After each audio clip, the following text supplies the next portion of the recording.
அனைவருக்கும் வணக்கம். சாம்பார்னாலே அதுக்கு ஃபேமஸ் ஐயர் வீட்டு சாம்பார் தான். அப்படி என்ன அந்த ஐயர் வீட்டு சாம்பாரில் மட்டும் ஸ்பெஷல் அப்படின்னு கேட்டிங்கன்னா, அதில் சேர்க்கக்கூடிய அந்த சாம்பார் பொடி, அந்த சாம்பார் பொடியில் என்னென்ன சேர்க்குறாங்க, தனித்தனியாக எதுவும் சேர்க்க தேவையில்லை. மொத்தமாக எல்லாமே பார்த்தீங்கன்னா அந்த சாம்பார் பொடியிலேயே கலந்துருக்கும். வெறுமனே சில காய்கள் மட்டும், அதுக்கு தேவையான காய்கள் மட்டும் போட்டு இந்த பொடியை போட்டாலே அந்த சாம்பார் ஊரே மணக்கும், டேஸ்டாகவும் இருக்கும்.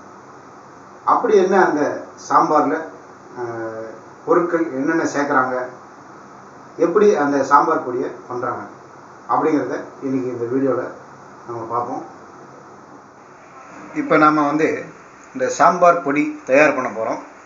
ஐயர் வீட்டு ஸ்பெஷல் சாம்பார் பொடி. இப்போ முதல்ல அடுப்பை பற்ற வச்சுட்டு அதில் வானொலி வச்சு அதில் சுற்றிலும் எண்ணெய் விட்டுருக்கேன்.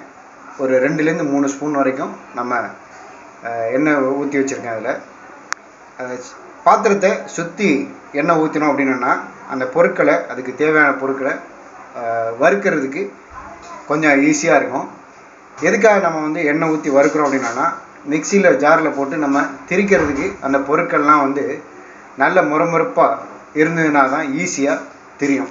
அதனால் எண்ணெய் ஊற்றி நம்ம வறுக்கணும். அதை முதல்ல எண்ணெய் லேசாக காஞ்ச பிறகு ஃபஸ்ட்டு நம்ம எடுத்துருக்கோம் ஒரு 100 கிராம் அளவுக்கு மிளகாய் வத்தல் எடுத்துருக்கோம். இந்த மிளகாய் வத்தலை போட்டு லேசாக அப்படியே வறுக்கணும். அடுப்பு சின்னதாக வச்சுக்காங்க, பெருசாக வச்சிடாதீங்க. அடுப்பு சின்னதாக வச்சுட்டு லேசாக அப்படியே ஒரு 5 மினிட்ஸ் அப்படியே அதை வறுத்துக்கிட்டே இருங்க. இந்த எண்ணெய் முழுவதும் இந்த மிளகாய் வத்தலில் பரவி இந்த வத்தல் லேசாக முறுமுறுப்பாகும்.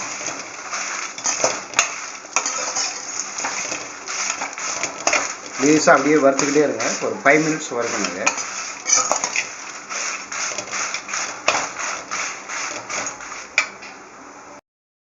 இப்போ அடுத்தது நம்ம ஒரு 5 மினிட்ஸ் இதை வறுத்துட்டோம். அடுத்தது இதில் ஒரு 100 கிராம் அளவுக்கு தனியா சேர்க்குறோம். நம்ம தனியா சேர்த்து லேசாக வறுக்கணும்.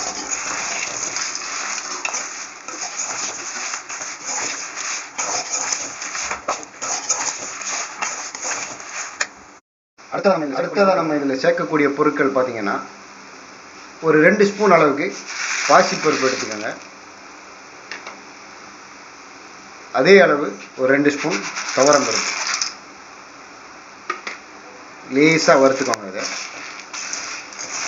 இந்த பாசிப்பருப்பு துவரம்பருப்புலாம் எதுக்கு போடுறோம் அப்படின்னு கேட்டிங்கன்னா, சில நேரங்களில் பருப்பு சேர்க்க வேண்டிய அவசியம் இருக்காது. பருப்பு சேர்க்காமலே இந்த சாம்பார் பொடியை போட்டு நாம் சாம்பார் பண்ணிடலாம்.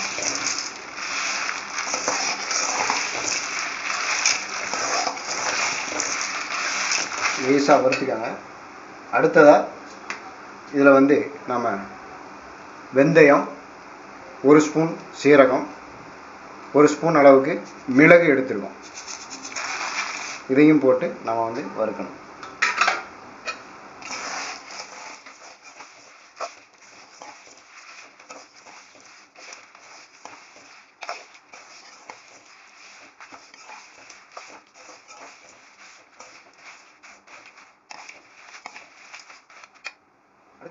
அடுத்ததாக சிறிதளவு அரிசி எடுத்துக்கோங்க. கொஞ்சோண்டு அரிசி போட்டுக்கோங்க. கொஞ்சம் ஜவ்வரிசி, பச்சரிசி 1 ஸ்பூன், ஜவ்வரிசி 1 ஸ்பூன் போட்டு இதனோட சேர்த்து நல்லா வறுத்து எடுத்துக்கோங்க.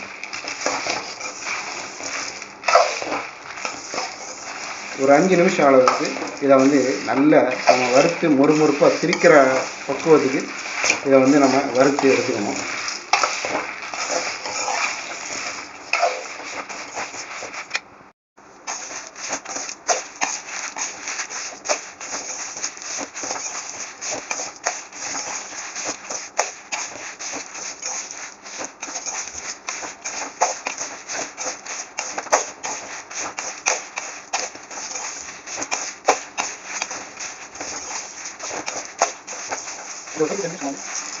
இதை ஒரு 5 to 10 minutes நம்ம வந்து நல்லா வறுத்துட்டு அதுக்கப்புறம் மிக்சியில் ஜாரில் போட்டு நல்லா திரிச்சிடணும். நல்லா தூளாக்கிடுங்க. ஒரு 90% அது வந்து ரொம்ப பொடியாக்காமல் ஒரு 90% அளவுக்கு அதை திரித்து ரெடி பண்ணி வச்சுக்கோங்க. அதில் மிக்சி ஜாரில் திரிக்கும் போதே கொஞ்சம் உப்பு போட்டு திரிச்சிட்டிங்க அப்படின்னா அந்த பொடி வந்து கெட்டு போகாது, பூச்சியும் வராது. அதுக்காக தான் நம்ம வந்து கொஞ்சோண்டு உப்பு போட்டு நம்ம வந்து திரித்து வச்சுக்கிறோம். அதில் வந்து மஞ்சள் தூளும் ஒரு 3 ஸ்பூன் அளவுக்கு மஞ்சள் தூளையும் போட்டு கலந்துருங்க. சிறிதளவு பெருங்காயம் சேர்த்துக்கலாம். இதை வந்து நம்ம நல்லா வறுத்துட்டோம். அடுத்ததாக வந்து இதை வந்து நம்ம மிக்சியில் ஜாரில் போட்டு திரிக்க போகிறோம்.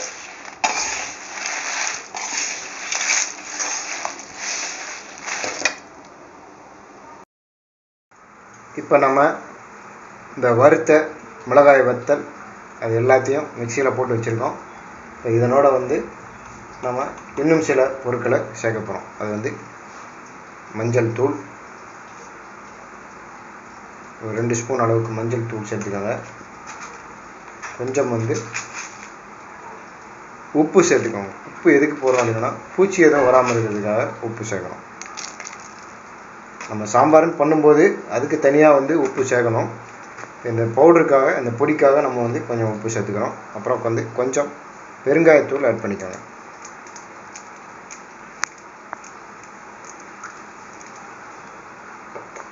இப்போ இதை வந்து நம்ம மிக்சியில் ஜாரில் போட்டு வச்சுருக்கோம். இதை வந்து நல்ல ஒரு 90% அளவுக்கு இதை நம்ம வந்து பவுடராக திரிக்க போகிறோம். இப்போ நம்ம வந்து இந்த சாம்பார் பவுடர் திரிச்சிட்டோம்.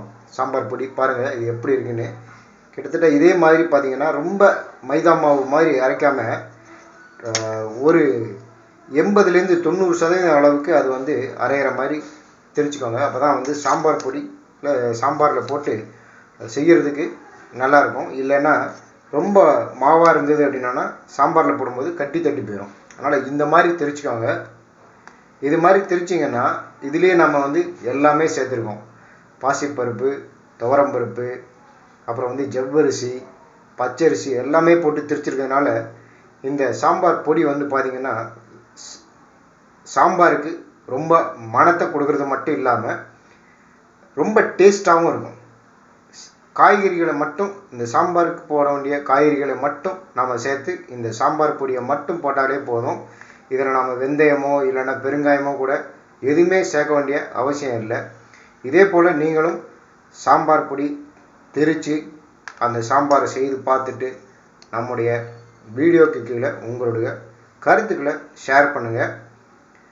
நம்ம சேனலுக்கு மறக்காமல் சப்ஸ்கிரைப் பண்ணுங்கள். இந்த வீடியோ பிடிச்சிருந்ததுன்னா லைக் பண்ணுங்கள், எல்லாருக்கும் ஷேர் பண்ணுங்கள். PS in Kitchen. நன்றி.